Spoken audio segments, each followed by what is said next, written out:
Hal, welcome. Thank you. Thanks for coming. So I figure a good way to start is introductions. So why don't you start and then I'll go after you. Sure. Hal Danziger, I'm CTO at DNAinfo, which does neighborhood news in New York and Chicago. We have some other stuff we're working on coming soon, which is going to be really exciting. Can you guys hear me in the back? Yep. Okay, great. Formerly ran product at Condé Nast, and before that I was at the CTO at New York Magazine. Before that, I ran product and software engineering at CBS Television. So I've been in media for a long time and have built many teams. Is the thing one of the things I'm most passionate about is team building and advocating for technology and how it could really help a business, whether it's media or not. That's me. It's what I love to do. That's it. Yeah, Hal, thank you. So I'm Deepak Alwani. I'm one of the founders and organizers of Information Technology Small Medium Enterprises. I'm a change management and business transformation consultant. I've been in the space for about 15 years now. I started my career in consulting with Accenture. I spent 2 years at a mid-sized consultancy building their people and change practice. Was at a cloud-based technology consultancy. Graduated from Columbia, but also did some teaching at NYU. So with that said, I'm going to get started with the questions, Hal. So Hal, we know that one of your favorite things you like to talk about is product discovery. So with that said, how would you define product discovery within the context of DNAinfo? Sure. So first I would just say, product discovery is me basically saying that you always learn about the product that you have over time, right? You never go in and say, this product is the thing I'm going to build, and there's an end state, right? You have to learn about the product, you have to learn about the customers, you have to learn about what works, what doesn't, you have to iterate. And so product discovery is a process that really starts from before, from inception, and continues on through the life cycle of a product. So in terms of DNAinfo, there's two things, right? I have a new product going on that we're working on, and then we've got our existing product. So our existing product is really a matter of staying focused on your goals, making sure you use key metrics, not vanity metrics, and I'm happy to explain the difference, but key metrics is like a dashboard to make sure you stay focused on your goal. Because what happens as you grow and you get older and more mature, people fall into these buckets of making changes that actually don't make impacts. So you really want to stay focused on the things you care about, stay unified on the things you care about, and mostly those things that you care about should be the things that your customers care about. In the product development process, when does product discovery occur, and why do you think it's important? Sure. So from the very beginning, right? I think, unless you're Steve Jobs, you have an idea, and it's probably not a good idea most of the time. Out of the gate, it's not a good idea, but you develop that idea over time. Mm-hmm. How do you develop it? Right? You go out and you speak with people, you speak with potential customers, potential users. Media is an interesting business because you really have two sides, because it's an advertising-driven business. So you have the consumers who actually consume the content. Without them, you have no value. And then you have the advertisers. Without them, you make no money. So you really need to get out there, speak to people, iterate, draw ideas, sketch ideas, show them to people, put them in front of people, have them test them. We talk about, with a new product, we're doing paper prototypes. You don't even have to be fancy. People talk about back-of-the-napkin sort of designs. But hey, sketch something out and put it in front of people and say, hey, figure out how would you go about scheduling an appointment with this? And you have them go and do it and see what buttons they press, and you bring them the next screen. It's easy. You don't have to get too fancy. So you never stop. You never stop, because if you stop, that means you think your product's perfect and it needs no more work. So you wouldn't just do it in the first phase. You would kind of continue the product development process throughout the life cycle. Never stops. If you ever see, you'll see a lot of times people outsource the development. And that to me is like a big sign, not always, but it's often a big sign that you're stopping the innovation process. What you're saying is, all right, what we have is enough, and now we just want to kind of keep it going. We're not really building it anymore. We want to maintain it. Some people continue to build and innovate with third parties, and that's a little different. But oftentimes it's, hey, we have it. It's good enough. It's what we wanted. No big. We're just going to make tweaks. We're just going to make little changes. or they think they're going to make big changes, but they're really not, right? They're just really incremental at a minute level. So you really always have to be thinking about what's that next thing I could do for my customer? What's that thing they still want and don't have? How can I get more out of them? How can I make them happier? How can I stop them from going somewhere else? How do I delight them? How do I make sure every time they come, they leave satisfied, happy, and then want to come back? So, you being the CTO of DNAinfo, is there a connection between DNAinfo's IT strategy and product discovery? There's a loose connection. So, new product development's we just don't consider it IT, right? It's technology, but we don't consider it IT, right? So there's two different pieces to it. There's your help desk, there's your financial systems, there's your back-end systems, and then there's your application, that's your actual product. So the product stuff is our product side. We don't consider it IT per se, but it's all related, right? Because we're selling, so what are we doing? We're selling ads. Right. So we're using the same product that almost every other publisher in the world uses, Dart for Publishers, which was down for an hour and a half yesterday. If you missed it, the internet was free for an hour and a half and fast. But what about all the work to make that actually work? It's one thing to say, oh, here's our product, we're going to sell it. Well, how are you going to manage your clients? What kind of software are you going to use to manage your clients, to help your sales team be efficient, to be effective? I can't get away from that. Our technology teams can't get away from that. It's sort of a shared responsibility across everybody there. How do we, take a prospect? How do we find the prospects, note the prospects, take them straight through to order, follow up, make sure they had good customer service, get a new order? How do we make sure that our journalists they're using a content management platform that we built? How do we make sure that stays up, that's effective for them, that they're not miserable pulling their hair out every time they got to write a story? Yeah, that's right. And that it's actually, there almost is no system to them, right? They can just do their jobs. So from a strategy perspective, the technology strategy is one and the same, right? It's delight the customer, delight the employees. I consider the employees just as important as the customers. They're your best advocates, and they're the ones who you need to have a successful business. So. How does DNAinfo prioritize between developing new product platforms versus incremental enhancements to existing products? Yeah. So the prioritization, we're lucky enough that for new products, we actually just went out and built a new team. And, that's the best case that you could have is new product, dedicated. I think if you're going to do a new product, one thing I've learned is if it's a side thing that the same people are doing who do maintenance on everything else, it's just not going to get done. It's not going to get done. It's not going to be effective. You need a real focus on it. Otherwise, you're always getting pulled for some maintenance thing that has to happen. When you have something live, you don't have the luxury of saying, it's not that important, we'll deal with it later. Something's live and you have to deal with it, you got to deal with it. In terms of how we prioritize within the team that deals with the existing product, we prioritize as a team, actually. So we have a product manager who's ultimately responsible and accountable for this, but they work with the team to hear the things we have. And the team says, we have we have the security risk, with the way that we've implemented our servers and, our key management strategy. And so, hey, we got to go deal with this. And then we've got, hey, but I really need this new feature. We have, we sold something to a client, and we're going to need this kind of a page created. So ultimately, the team's got to go out there and advocate for what they think is the most important. And the guiding strategy is to use those KPIs and use that. They call it an innovation dashboard. So the idea being that what are the things that what's the needle you really need to move? And if something's not on that priority list, it's noise, right? You got 100 people asking for stuff. And you've got the IT group this is actually really important.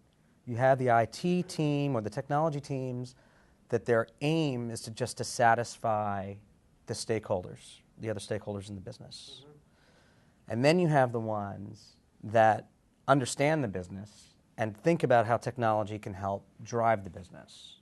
Right. right? So the trick is to have speak the same language, and that same language is managed by having that innovation dashboard that has real metrics. So for me in media, everybody talks about page views. Why do they talk about page views? Because we have 4 ads on a page, and we get paid every time we deliver an ad. So they think in terms of page views. It's a vanity metric. It doesn't actually tell you how the business is doing. Page views can drop, page views can go up. Right. Are we getting customers? Are customers coming back? You know, what's the retention? There's a big difference. Like, anybody can move up page views, but how'd you get them? Oh, we paid for traffic. You know, if you guys don't know media, you can actually go and buy ads to drive people to your site to hit goals. Is that really valuable in the end, or is that sustainable? Is that really saying your business is healthy? Or is that just saying we're meeting our goal? So you talked about key performance indicators, and you talked about vanity metrics versus things that are more important or metrics that you value. Like, how do you find a balance between the two? And knowing that we call them vanity metrics, why track them to begin with? It's not that they don't have value. They're still important, right? Again, we run our business on that. We sell impressions, so page views drive impressions. Sure. It's in terms of like, hey, are we making an improvement to our, we're talking about product development, right, and product discovery. So are we making an improvement to our product, or do we just get lucky and get more people that month? You know, or if we're driving people in and they're not coming back, and we have to pay to get people in, which is not our case, but we don't do that. But then your business isn't really growing, right? So people are getting page views because you had one good story. It happens in media all the time. You have one story, it gets linked in from Yahoo, Drudge Report, Microsoft, MSN, and all of a sudden you get a gazillion page views, and you usually have a million. It's like, okay, we did great last month. Right. Well, not really, because guess what? It's not tied as closely as you thought, because we can't actually sell more ads in advance because we didn't know we were going to get that spike of a gazillion. It doesn't really tell us about the health ongoing of our business. We talked about key performance indicators, so let's talk about some of them. So organizations may be more concerned about creating a product at speed at the risk of impact and quality. How do you respond to that? Depends. I'll tell you that, the startup idea is, it's all about speed. Right? Fail fast. You've heard fail fast a million times, and why is that? Because if you're headed down the wrong path, you don't want to overinvest in the wrong path. You want to course correct. If you're an existing business with existing customers, again, we mentioned DoubleClick went down for an hour and a half yesterday. That's the whole world's ads weren't serving for an hour and a half. That's hundreds of millions of dollars for an hour and a half probably that were just gone, lost.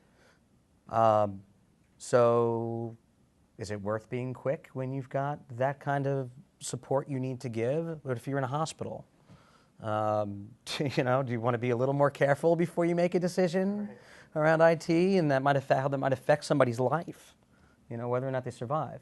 But if you're in a startup mode and you're trying to discover what your product is in the very first place, it's completely a waste of time, money, everything, if you can't quickly try things. And it's like I tell my team all the time, it's hard.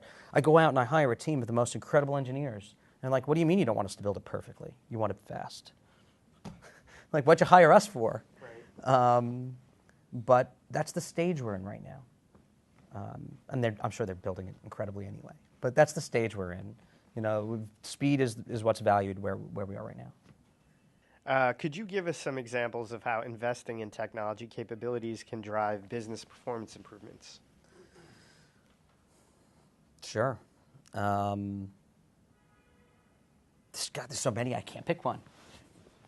Well, at DNAinfo, anything you're investing in now to help? Yeah, so I'm going to invest in a platform for inventory management, something that sits between our ad server and our sales tools.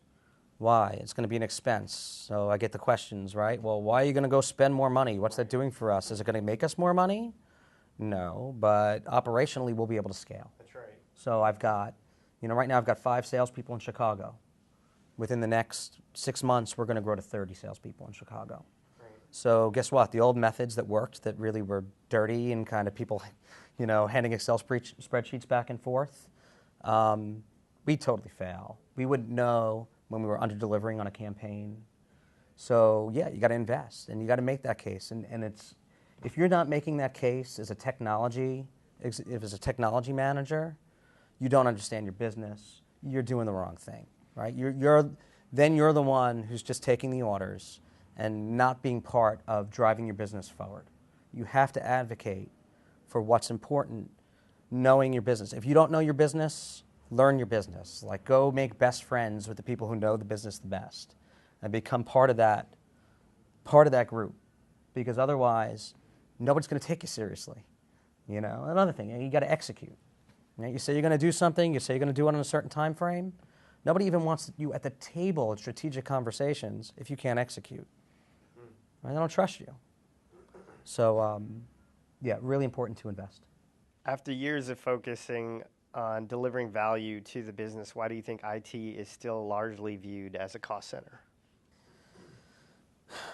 For a few reasons. For one reason is because traditionally CIOs have reported into, or technology directors have reported into CFOs.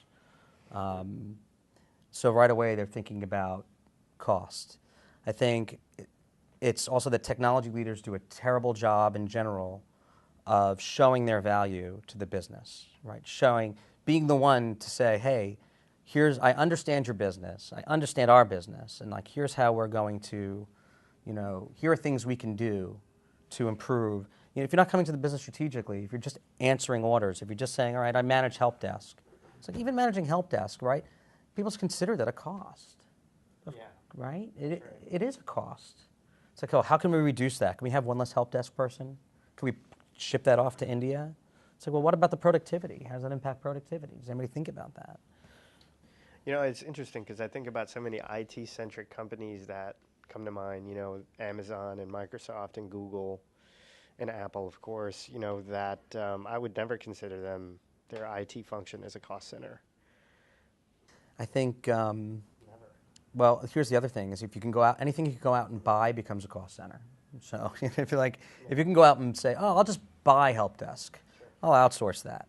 Oh, I'll just go buy that. And this is why you really don't want to have product teams building your core business outsourced, right? Yeah. That's why you want it in-house, because the second the thought goes, oh, it's outsourced, then you have these one or two people that think they're the idea people driving everything else.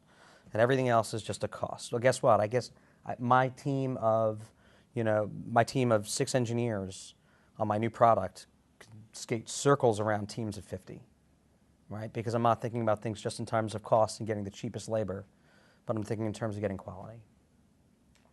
I think you touched upon this, but given your position, how important do you think it is for IT professionals to do marketing and advertising of the products and services they deliver to their companies? Maybe one of the most important things. Wow, one of the most important things. One of the most important things, right? Because otherwise you're expendable and you're not helping the business, right? I mean, it just doesn't help the business to take orders. You can, as a technology leader, just take orders. I'm not saying you can't take orders at all. I'm just saying you need to be able to strategically think about things. You need to think about the budget. You need to be able to think about the product. You need to be able to think about the customers. I think if you're not doing that, you're totally making yourself irrelevant. Sometimes I think management and IT professionals get involved with skill set creation and capabilities, and this whole idea around building marketing and advertising skills. Maybe they get concerned about being used car salesmen. Maybe that's a part of it. Well, you don't go around saying, hey, by me, I'm the best, right? This is not the advertisement for technology.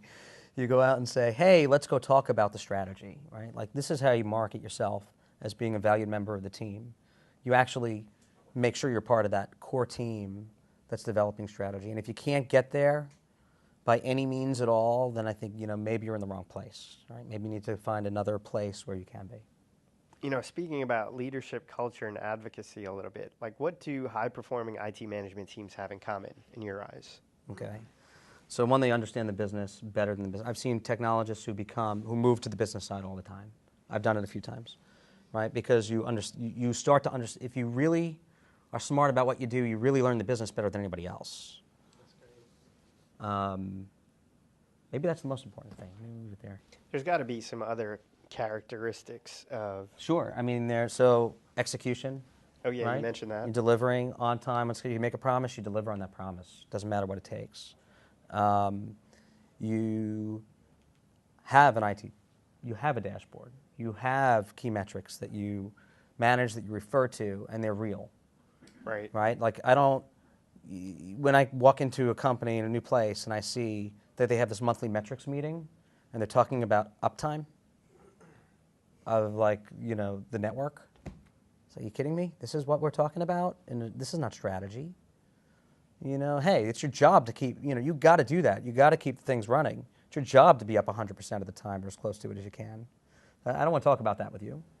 Right. So knowing the business, their reporting capabilities, the ability to execute makes... And building relationships is, you've got to be part of the key teams, the key conversations. If you're out of it, you're going to be a victim. And instead of being able to help drive your company forward and prove the value of technology. It's building relationships. Oh, absolutely. As an IT professional. And not just within technology. It's not easy for all technologists to kind of get out Yeah, that's right. and do that. Learn the business, get out, force yourself to dinner. These guys who know me here wouldn't think I'm an introvert. Yeah. You might not, but it's actually a lot of work for me to force myself to go spend time with the journalists. It's not my thing, but it's our business.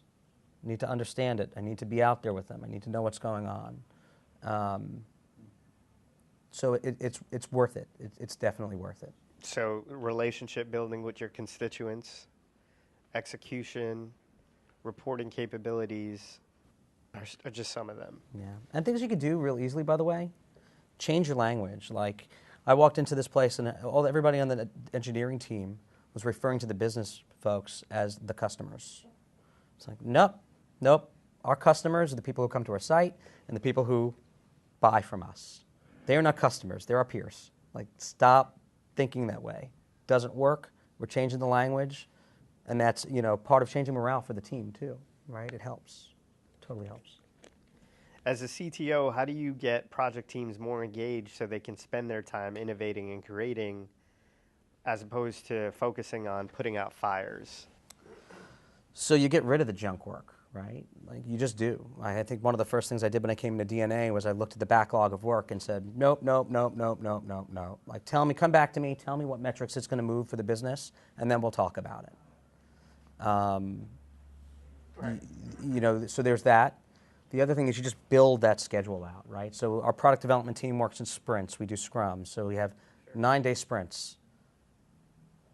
That's not 2 weeks. That's 1 day short of 2 weeks. Why? I have a Slack day in between. It's a chance for the team to kind of catch up, think about what other things we need to do, play around. It's not the Google, 20%, but it's an opportunity to kind of take a step back. And think about what you could do for the business. And then the other thing is just, again, we talk about everything as a group, what we're going to do, why we're doing it, what metrics we're looking to move. Everybody feels like they know what they're a part of. And it helps cut through all the crap. Yeah, no, that's great. And that's a good segue to the next question. How do you enable organization and teams to share information in a collaborative way? And why do you think that's important? Depends on, so at a company that's really large, and I won't name any names of companies like this, but information sharing is like a no-no. It's there's, the politics of an organization you have to get to understand, and some people really protect the data that they have, and they don't want to share it with other groups because it could be used to judge them. So it can be really difficult. To get that open. I'd say, though, if you're in a position where you can get it open, you just do it. You just open it up. There's no, financial information might need to be protected depending on, your public company, your private company. But you need to advocate to get information out. Without going into details to where and when, I've had strong debates with folks over this. And said, well, you know what? I can't help you because if I can't have this information and my team can't have this information, I can't tell you if the work we do is worth it. Yeah, so maybe it's just not embedded. That type of characteristic is not embedded in the culture. It's just not part of the personality. But knowing that, like, what's your point of view on collaboration within teams? So I'll tell you, like we have a planning day where I bring in people from other groups to get involved in our planning for what we're going to do on our development team, even if they're not making decisions about it and they're not our customers. We talk about it all the time. We encourage it. I run brainstorms across groups. Everybody's contribution is welcomed, and then we do demos. So at the end of every sprint, we invite the whole company to come in and see what we've done over the last 2 weeks, and that opens the door for people to kind of contribute more. So here's what I'm thinking. Here's what I want. We don't put people in between. We don't take a project manager or somebody like that and say, oh, this is the person who does all the communication with the business. No, we let the team get that interaction. We may have somebody there who knows how to curate that better. Sure. It's not everybody's skill set. But we don't just put up this wall and pass information back and forth through the wall in the middle. Right. So yeah, it sounds like it's critical for you as a leader, and that's kind of what you look for in your teams. Yes. So when we hear that CTOs must find ways to make their organizations more agile in today's dynamic business environment, what specific advice can you share to the audience? First of all, cut out all the jargon.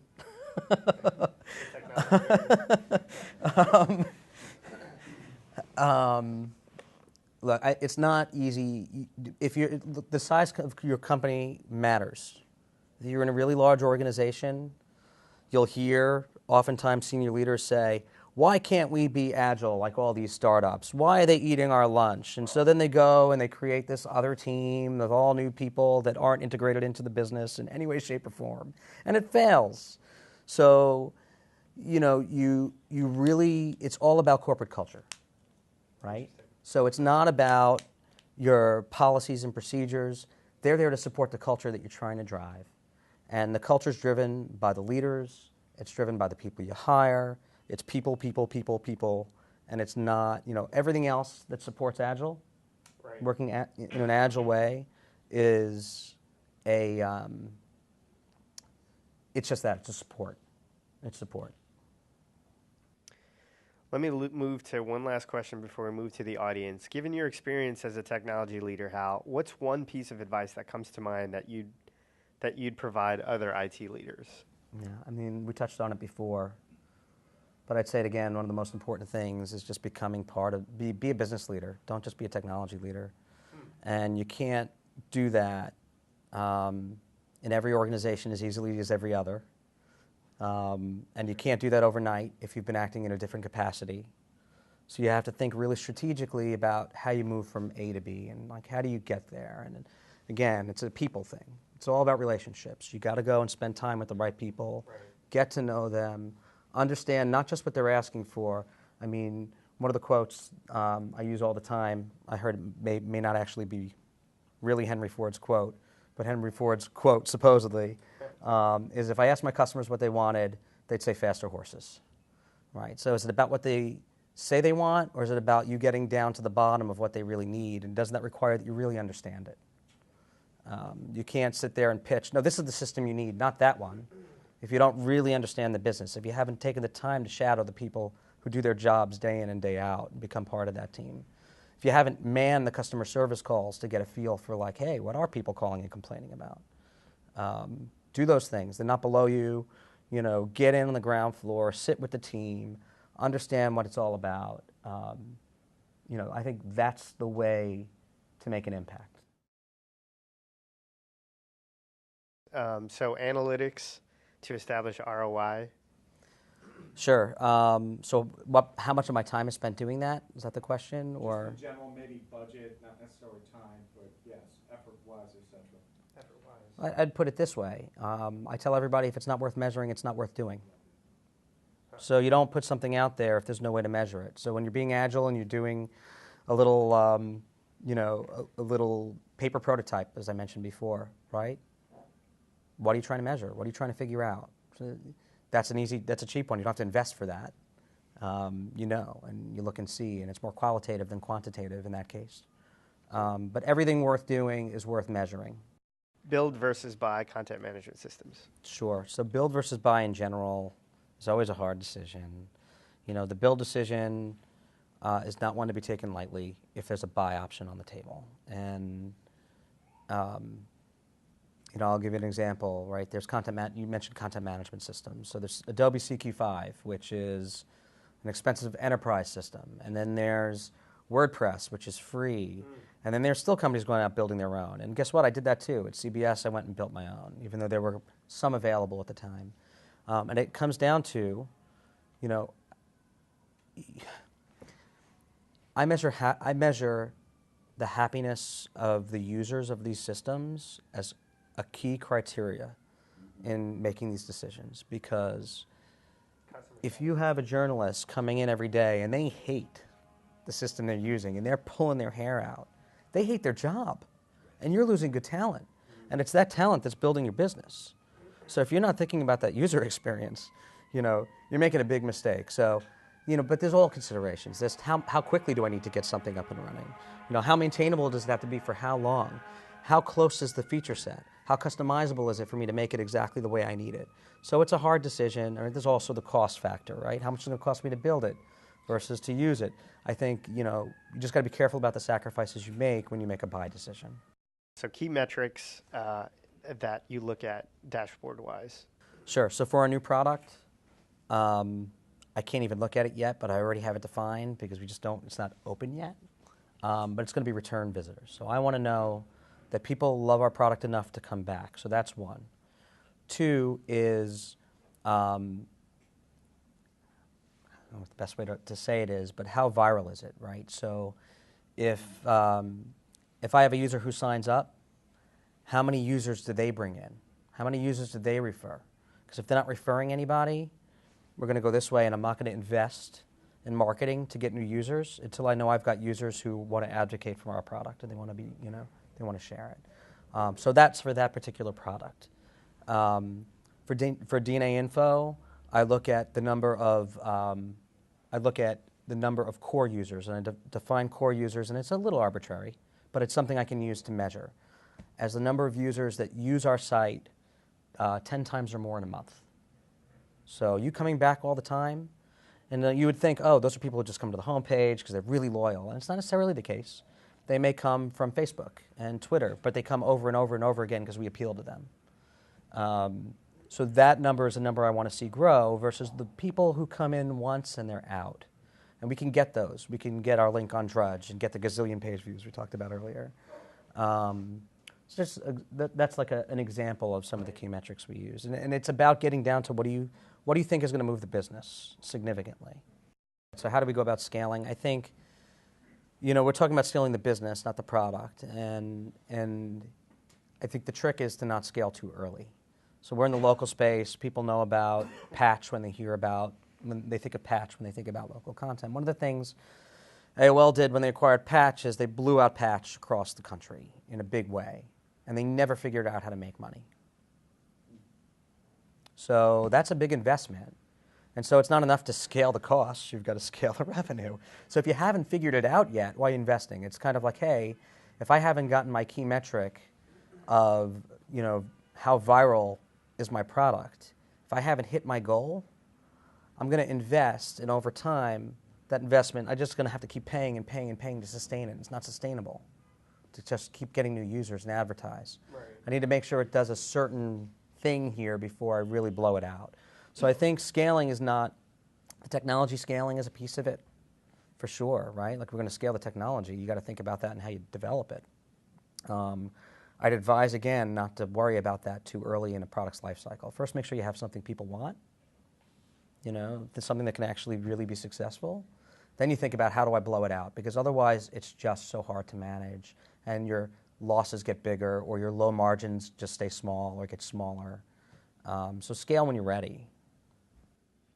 All right, everybody. Hal Danziger, CTO of DNAinfo. Thank you.